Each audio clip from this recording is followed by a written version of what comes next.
Why on earth are institutional investors quietly hoarding physical silver right now, while the retail market is out there chasing these algorithmic stock rallies? Well, today's macro data reveals a massive hidden trap. We're going to dive right in and figure out exactly why institutional capital is aggressively realigning in mid-2026, all amidst rising yields and completely stalled central banks. To really impact this, we need to answer one absolutely crucial question. Where exactly is the smart money hiding? Because let's face it, the era of cheap, easily accessible liquidity, it's definitively over. What we're actually watching right now is a slow-motion liquidity crisis unfolding in real time. And make no mistake, the Fed and ECB are not coming to the rescue this time. The U.S. 10-year Treasury yield is currently sitting right near 4.70%, and it's being pushed upward by persistent inflation fears and these massive new tariff packages. With 10 to 12.5% tariffs acting essentially as a structural sales tax on consumers, the Federal Reserve's hands are totally tied, which is keeping those yields highly elevated. Meanwhile, across the pond, the European Central Bank is in a completely different situation.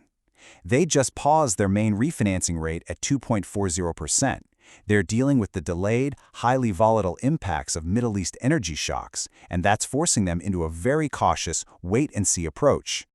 So here is our roadmap for today. We're going to cover the global macro divergence, the debt refinancing wall, real estate's liquidity trap, silver's structural supply deficit, and finally, the flight to safety. And just a quick note before we get into the weeds, the information and comments in this explainer are strictly not investment advice, okay? Please make financial decisions based on your own risk profile. All right, let's jump straight into Section 1, the global macro divergence. The macro divergence we're seeing right now is just stark.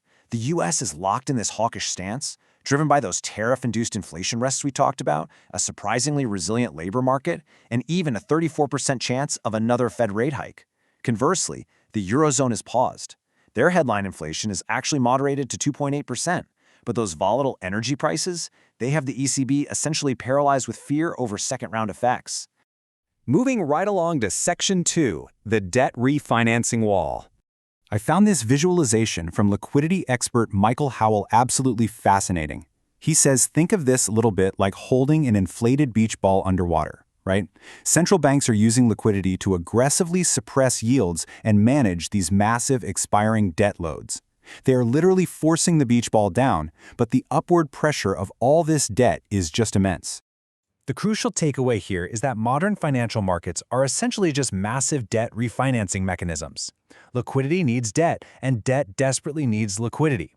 When you reach a point where existing debt simply cannot be rolled over into new liquidity, well, that's when you hit a systemic refinancing crisis. Which brings us to Section 3, real estate's liquidity trap. This is where the perfect storm really hits. We are watching a severe, glaring divergence between global equity valuations and a completely frozen commercial credit market. Look at this. With an average commercial capitalization rate of 6.3% and a 10-year Treasury yield around 4.6%, you have a ridiculously narrow 1.7% spread.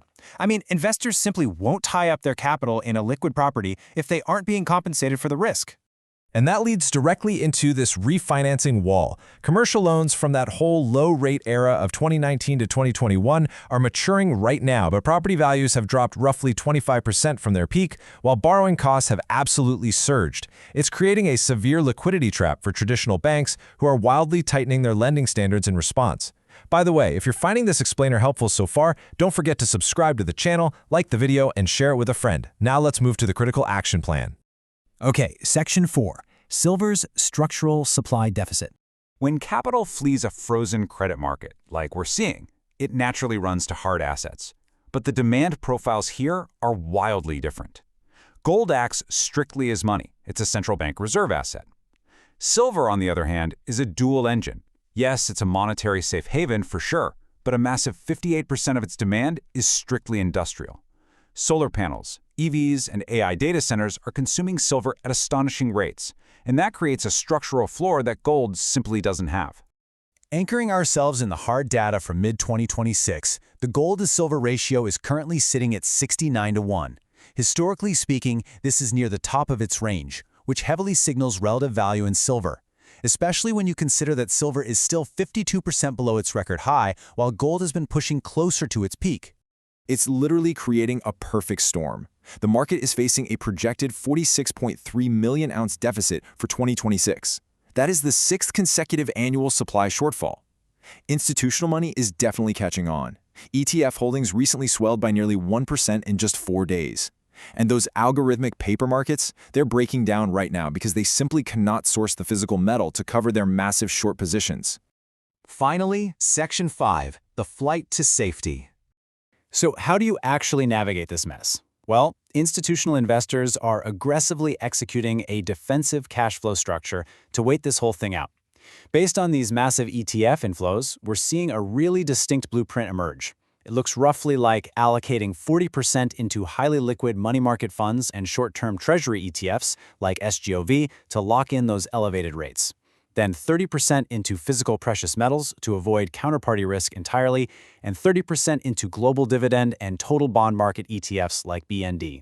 The entire defense strategy here is all about avoiding the blast zone of long-term debt. Minimize your duration risk, select defensive, supply-constrained assets, and whatever you do, avoid emotional leverage. Remember, wealth transfer always accelerates during a panic. Your primary goal is to protect your purchasing power with hard assets and patiently wait for the systemic break. I'll leave you with this provocative thought to consider.